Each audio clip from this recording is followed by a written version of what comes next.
Hello and welcome. My name is Jody Lynn Craven, founder of Abundance Consciousness, and this is my dear friend Heather Marie. Hi, I'm Heather Marie, founder of Soulgate. Welcome to Channel Squared, where we have extraordinary channeled conversations about everyday life topics. Every week, we choose a topic, connect with you, the divine, and our guides, and then channel here with you live.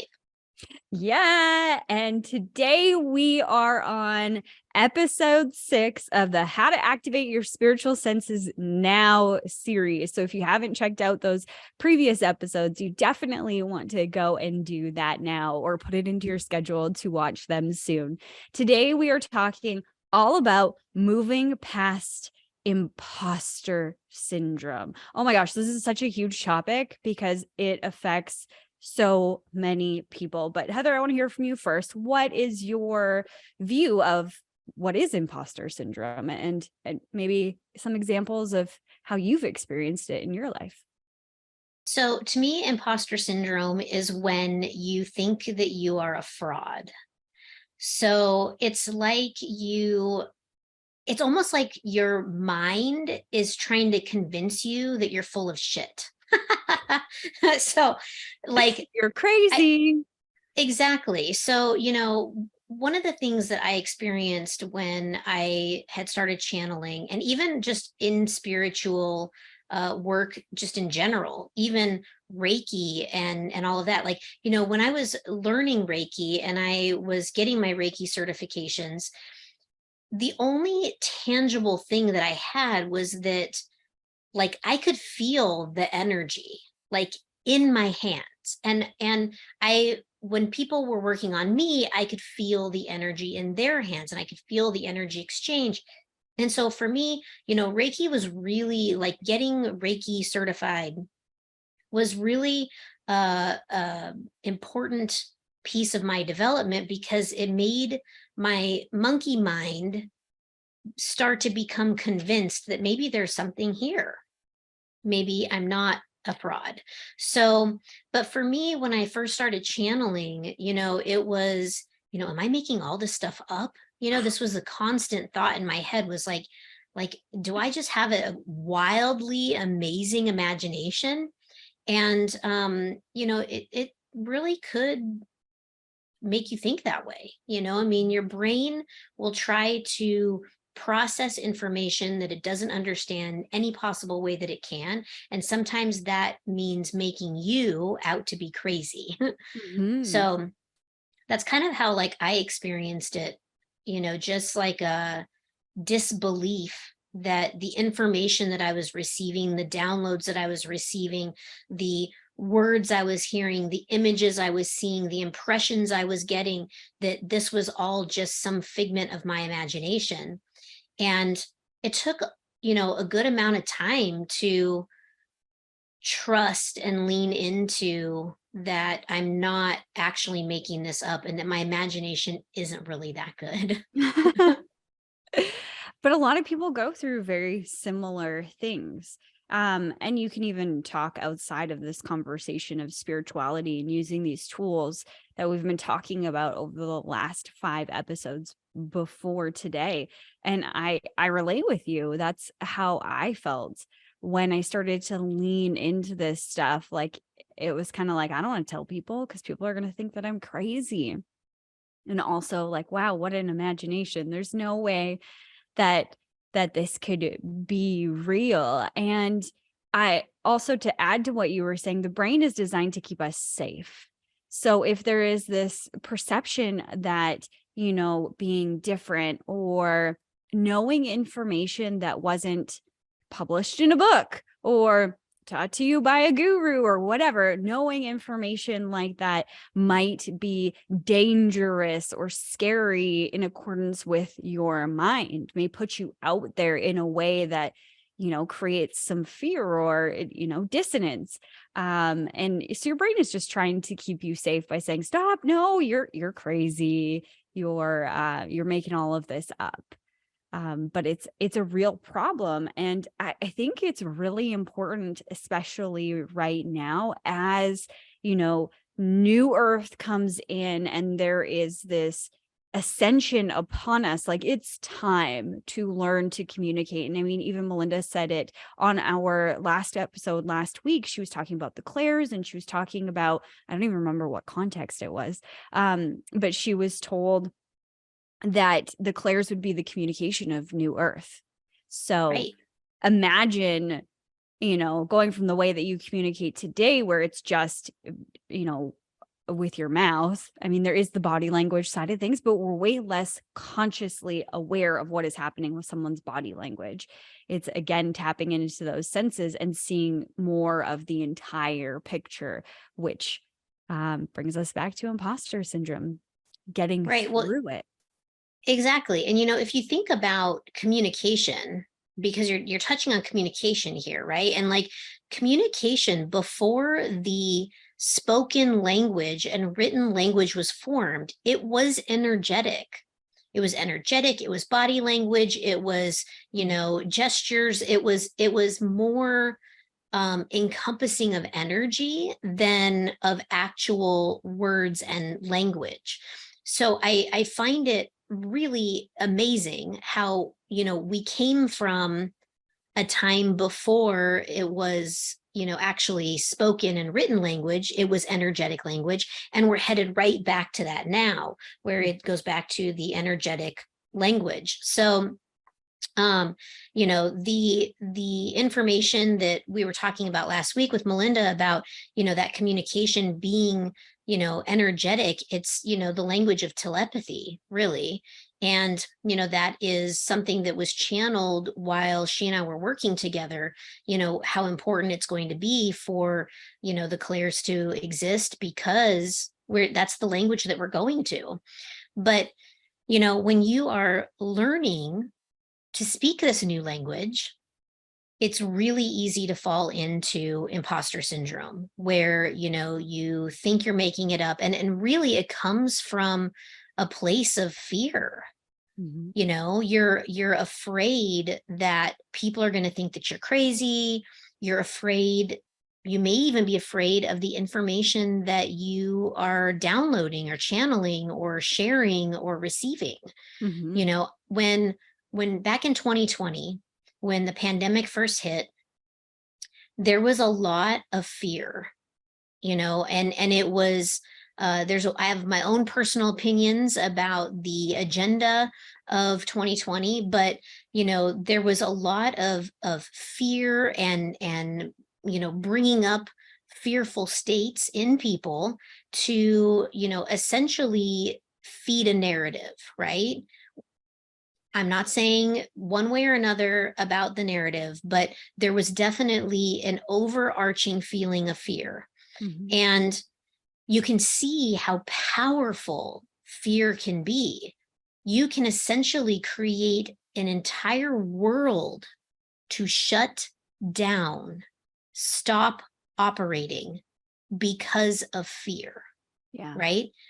Whatever the reason that was, put that aside, because the reason the world shut down was because of fear.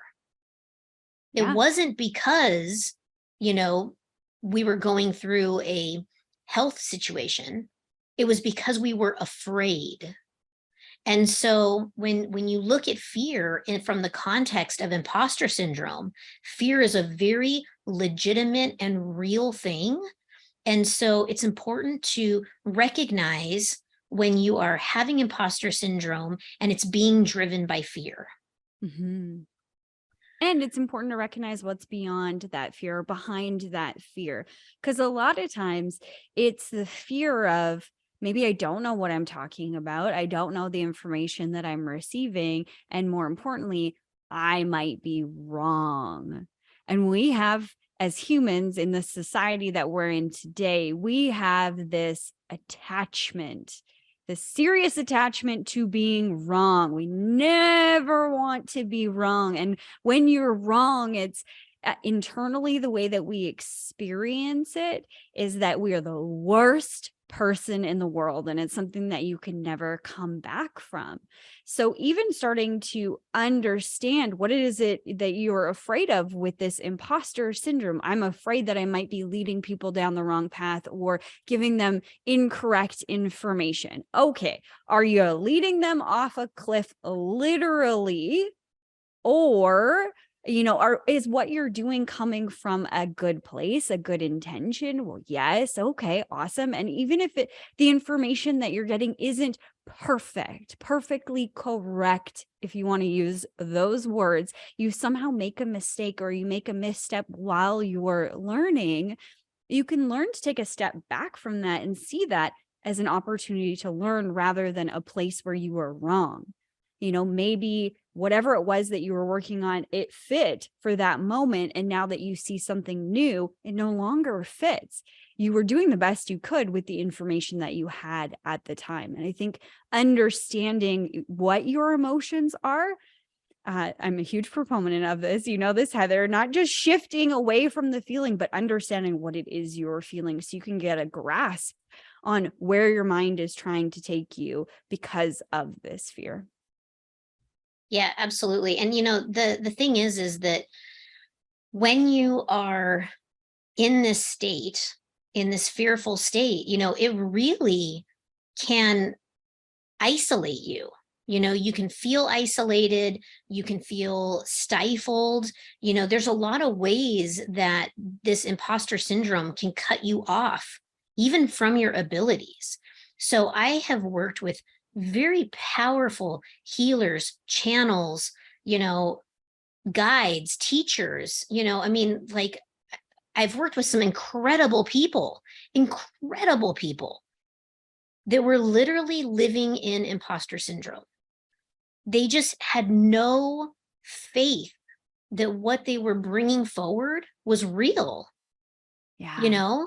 And so I think that, you know, as you're like experiencing this, there are ways that you can beat imposter syndrome, and there are ways that you can beat it without going into ego, because that's the flip side, right? And the thing is that fear is run by ego. Okay, if you are in imposter syndrome and you are feeling fearful, you are in ego. That is where you are. Okay. On the other side of that, if you are like, oh yeah, I've got this all licked, I'm all good here, no imposter for me. Okay, you're also still an ego. Okay. Yeah. So I'm the the thing, best. exactly. And so sometimes when people beat imposter syndrome, now they're the shit, right? They know everything. They're all good. Like no one can teach them anything new. They are experts now, right? And so that's also ego, and that's also imposter syndrome. It's just the flip side. So It's almost imposter like the syndrome, empowering imposter syndrome, although it's not like empowering, disempowering. It's like one is a little bit better, but you're still not addressing the actual problem and letting that go. right? I mean, it's really like imposter syndrome, guru syndrome. They are the same. It's Mhm. just one side or the other, right? And Mhm. and the way to really beat both sides is to not invest in either side. So when you are in a place of fear and you just don't think that you think you're full of shit, okay, there are tools, there are people even, and we'll talk about this next week, when we get into like help and mastery, right? There are things that you can do, steps that you can take to actually beat this, you know, and you can beat it in a way that you're not like, oh, I'm the all knowing, I know everything also. Mhm. Yeah, it's almost like detaching from the fear side or the negative side of the imposter syndrome, and detaching from the like guru egoic side of that as well, and coming to this middle ground. So tangibly what that looked like for me, and I'm sure you have some examples for you as well, Heather. When I first started channeling, when I first started working with you, there was a lot of stuff that was coming through that I was like, wow, I am freaking crazy. Like there's just how like one of the biggest things, and I don't mind sharing it because I've shared it in many different episodes. One of the first things that came in that is that currency, money will change in our timeline, in my history, like in my lifetime, I will see this transition from one currency to another. And in exploring that idea, it was this energetic currency of everybody had exactly what they needed and more, everything that they desired. And I could never put it into words. I would tell my husband this. I'd be like, this is what I think the future is going to look like. Just kind of test it. And he'd be like, that's communism. I'm like, no, not that. Like but I didn't really know. I feel ignorant saying this out loud, but I didn't really know what that meant, that word, because people throw it around. So I started to investigate. And so what I really did was I took a step back from being attached to the outcome that I thought had to happen, which is everybody has to believe me and believe what I'm saying or take what I'm saying as gospel. And instead of that, I inserted the belief I've been given this knowledge for whatever reason. That's why I'm here, is to share this knowledge. And if it doesn't resonate with them, that's okay. And even if I can't explain all of the details, that's okay. I have more time to learn and grow because I am a human being in this experience. I'm allowed that flexibility of figuring it out. And when I started to detach from, their response, the person I'm telling this information to, like them actually believing what's coming out of my mouth, and let it go and thought, I don't care. Believe me, don't believe me. There's no skin off my back. It doesn't matter. The people who this message is meant for will see it, will hear it, and will receive it well. And those who won't, that's okay. And that did wonders for me. I mean, my confidence in channeling exploded after that. Yeah, I mean, the thing is that, when you're sitting in that place of, I have this information and, is it real? Is it not real? Like, do I share it? Do I not share it? Coming out of the spiritual closet's a big deal. Yeah. I mean, it's just a big deal. And the thing is that when you are going through that time frame, you have to understand that the universe will bring you those people who are either ready to hear what you have to say, or they're going to repel the ones that don't, or they're going to bring you ones who can teach you something. So if you're sitting in this container right now with us having this conversation on this channel, you are here for a reason. Yeah. We can help you. We have resources. If we're not the right one for you, we have resources that can Mhm. help you. We'll talk more Yeah. about that next week. But Yeah, we're going to get all into mastery, but it's so interesting since we're on this topic of ego and, moving past the imposter syndrome, and you just brought up teaching. I think it's so interesting, the dichotomy that I witness, where there's some people where they go down this road of, I don't have enough knowledge, and they never feel like they have enough. I need another course. I need another book. I need another teacher. I need another. And they never feel like they're adequate within themselves to start anything or to move forward in anything. They need more knowledge. And then on the other side, and it's interesting, I'm witnessing the parallels as we're talking about this, but it's interesting on the other side, how there's like, I know everything. I don't need a teacher. I don't need any help. I can't have any help, or sometimes money gets involved there too, and we're going to talk about that. But like, I don't need anybody else's help. And even some of those teachers on that side, or people on that side, they will receive help from wonderful teachers, but they'll keep it a secret. It's fascinating. it really is. It's probably one of my biggest pet peeves, actually. Like, Mhm. when we were preparing for this session, that was one of the things that we really talked about, in great detail, is, the frustration around the lack of transparency because that is also imposter syndrome, right? If you Isn't it? are working with a teacher, and you are, you're working with somebody, this is a beautiful thing to share with your community, right? If you are working with somebody who is helping you develop a skill set, helping bring clarity, helping you with whatever it is that they're helping you with, you being transparent with your community that you're receiving this help, like it magnifies the beauty that is you. But Mhm. instead, I see these really brilliant people keep their learning a secret, Or their resources. or their resources a Yeah. secret. And the thing is that doesn't do anybody any good. No. There is that you're running your business out of fear, right? Yeah. Yeah. Again, the fear is running the show. Yeah. And what is the fear here? The fear is that, if people think that I'm getting outside help and this isn't all coming from me, or this is one possibility anyway. I don't want to blanket the whole thing. There might be multiple fears here, but one of the big ones I see is that there's a fear that if other people know that you're getting help externally from all these other people, that they won't trust you anymore, or they'll think less of you because you're getting assistance.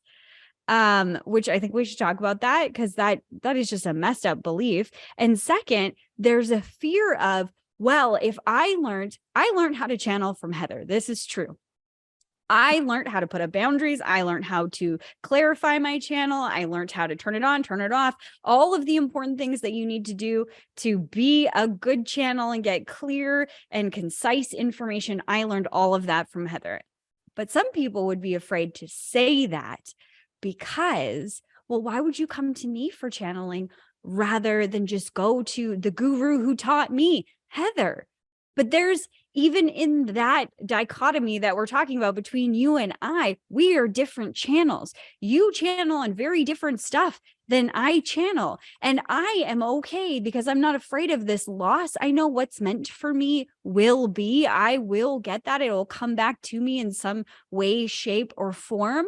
So I am Heather's biggest advocate. And when I think it's inappropriate or just kind of out of my wheelhouse of expertise to channel on something, I will kick those people back to Heather or over to Heather to say, like, she's the one that you want to get the information that you are seeking.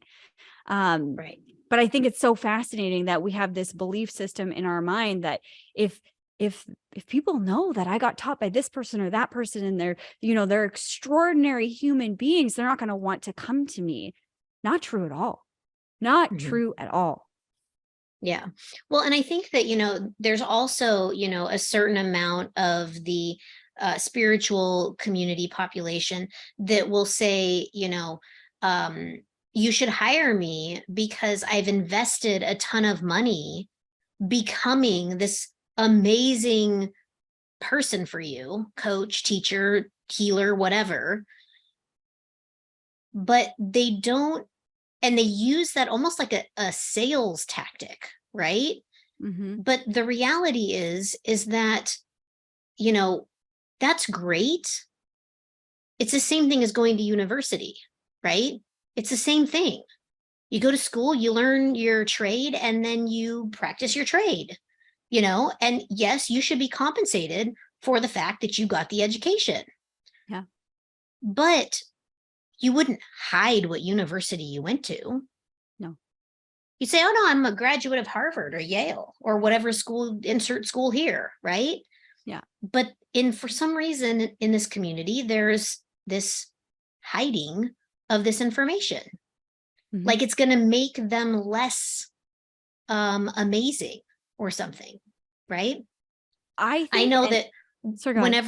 whenever we talk about my teachers, like we were even talking about this earlier, when I talk about my teachers, I link them in the show notes so that if you want to meet with them, by all means, knock yourself out. They're amazing. I chose them for a reason. Yeah. Well, and I think that going deeper into this conversation about shame around, um, you know, being taught or sharing, who taught you, or, that whole conversation. I think that there's part of individuals that feel ashamed that they even need help. And Yeah. then part thinking there's going to be some sort of loss if they disclose that information, like loss of respect or trust from people who are looking up to them, um, or a loss of income because those people go away. The reality here is that in this world, we want to see and interact with genuine people who have gone through the trenches, that have been through or moved through something, that have been there before and know how to move you through it, not someone who's perfect. And that's the distortion with social media and the culture that we've created within this society, is that you have to be perfect. But we all know that that's bullshit. There's no one that's perfect. And just wrecking things over here. I got so excited. What I found in my brokerage business, and it applies to my, my coaching business, my teaching business, all of that stuff, everything that I've learned in my entire life, is the more vulnerable I am and the more I open up and let people see what I perceive as faults or flaws within, the more I am appreciated, the more people feel connected to me and through those things, because they know that I'm being uncensored or unfiltered with them and completely genuine, and that I've been through experiences that were tough. No one expects perfection from their teachers. Actually seeing that, you aren't perfect, Heather, or any of the other teachers that, I've worked with, that they weren't perfect and that they still struggled with XYZ, or that they were human, gave me hope, because I wanted to aspire to be more like them. And I could see that they weren't superhuman in some way that I could never be, but I could get better and better, or, become more just like they had. It gave me hope rather than the opposite. So I think it's a distortion in our society. Well, let's be completely honest here. Vulnerability is sexy as fuck. Okay? When people can be vulnerable and can share from a place of love or pain or shame or whatever this imposter syndrome is that they're experiencing, people naturally gravitate to you. So the more open that you are, the more people are like, yeah, she gets me. I feel so seen right now. She's talking about exactly what I'm experiencing. I Yeah. want to hire her. I want to work with her. I want to, I want him to teach me this fantastic thing because he has worn my shoes. She is wearing my shoes right now. We can help each other. Yeah. Vulnerability is sexy as fuck. Just let your weird flag fly, people. Like, being authentic is sexy as fuck. It's magnetic. It is. And there's that saying, when you allow yourself to shine your light, something like that, it gives other people permission to do the same. When you expose yourself in the most vulnerable ways, when you're authentic in that way and you say, I'm not perfect, I have my own flaws and I work through things and I'm a human being and I make mistakes and whatever, like I have this coach and that coach or whatever, because I need somebody to watch my blind spots, or I always fall down here, whatever is in the context of that conversation, is magnetic. That is magnetic for other people to hear, because they see that you're not attached to those things, that you're not ashamed of those things. They are no longer things that hold you back, but they are things that have propelled you forward. Exactly. And it's funny when you talk about like coaches and coaching and all of that, there was a time in my life that I seriously had a coach for everything. I mean, I had a business coach, I had a slackline coach, I had, coaches that were helping me with my artistry and my skill set. I had coaches for eating, for nutrition, for, health and wellness, for life balance. Like, I mean, I probably had 7 or 8 coaches all at the same time. I had a day devoted to my coaches in my schedule. Like, I would start on coaching calls with my coaches at about 6 o'clock in the morning, on a Wednesday morning, and it would run until 11 o'clock at night. And I would just have coach after coach after coach after coach. And you know what? I was phenomenal having all those coaches. It was amazing. It was like probably one of the funnest, most incredible personal development times in my life, and it was through the hard work of those coaches that I was able to become and see through a lot of my own bullshit stuff that Yeah. was just me getting in the way of being extraordinary, Mm-hmm. And so those people, if you want to know who they are, I'm happy to share. They really, helped me quite a bit. So I think that when you're dealing with imposter syndrome, recognizing first that you are in imposter syndrome is the key. Yeah. Recognize it. So when you are sitting there and you're like, I don't know if this is real, I think I'm full of shit, I don't know, maybe I'm making it all up, this can't possibly be real, but maybe it is. Mm-hmm. And so explore that. Why are you having these feelings? What are you feeling that is making these feelings come forward? What are they trying to show you? Why is your brain trying to keep you safe? Mm-hmm. What are And you afraid of? And asking these questions from a place of curiosity rather than a place of beating yourself up or making yourself wrong or inadequate in any way, because you're not alone. I've had these feelings before. Heather's had these feelings before. Guaranteed, 100% of the world, if they've ever stepped outside of their comfort zone, has felt these feelings before. There's nothing wrong with you. It's an opportunity to get curious and deepen that relationship with yourself, how you think, how you perceive the world, and what you perceive might happen if you really shine in this world. I mean, look, imposter syndrome is like a legitimate thing, right? I mean, when we had our very first channeling session together and I came back from trance and you told me what your life purpose was, I literally sat there and thought, oh my God, this could change her entire life. She could go take action right now that would change and alter the course of her life forever, good or bad. Mm-hmm. I either totally changed her life for the better or my words are going to destroy her life.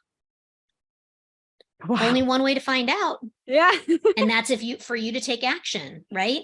And Yeah. I think that we are now looking at this extraordinary journey that you've been on, and the work that you've been doing behind the scenes in the background, working on your life's work is literally changing your life in the most magnificent and beautiful way. Yeah. And that's the thing, is in that moment, I had that thought of, I am either giving her the greatest gift of her life or I am destroying it forever because she'll never recover from this if I'm wrong. Talk about a fucking burden to bear, Yeah. right? And No kidding. this is something that, even though, I channel all the time and I've worked with amazing people and I've supported amazing people, I still even deal with imposter syndrome from time to time of like, my mind is so blown over the information that has come in. And I'm like, did I just ruin this person? Mm-hmm. Or lead And them I down have the to just wrong path. trust. Yeah. Yeah. I But just trust have is to hard. trust.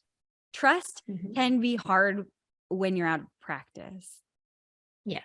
I think it's a practice that you must build with yourself. You must build with faith itself. I always call it faith within faith. For me, looking back at everything that I've been through and the weirdest stuff that has happened, like going to take this course and never thinking anything of it, thinking it was like just happened by accident. There's no accidents, there's no coincidences, but looking back, I see how divinely everything was put in my path to get me here. And I trust that. So anytime I'm wavering in my trust of what's happening next or what I'm receiving or anything like that, that's something that I lean heavily on is looking back and seeing how divinely I've been led and how all of that was for the better. So whatever it is that's going on right now, I can have the faith in this moment that it is exactly where I'm supposed to be. Beautifully said. Thank you. If you guys Amazing. are liking this conversation, don't forget to hit the like button. Make sure you're subscribed so that you don't miss an episode. We're on here every Tuesday at 3 o'clock Central. So, yeah, this is an Yeah. awesome conversation. I'm really glad that we chose to do this episode at this time and that we did this series. And hopefully, you all have found, some great benefit with it. What do we got next week, Jody? Next week, we are talking all about mastery because that is also another way to get through the imposter syndrome is to have somebody that you trust in your corner leading you down a path you haven't gone through before or that you haven't gone through before. Yes, that's what I'm trying to say. So we're going to talk all about the different we're going to talk all about mastery. We're going to talk about healers, we're going to talk about teachers, all the different kinds of healers and teachers that you can help with activating your spiritual senses now and what that looks like and why there is a huge benefit there. So that's on tap for next week. Thank you guys so much for watching and we'll see you guys all next week.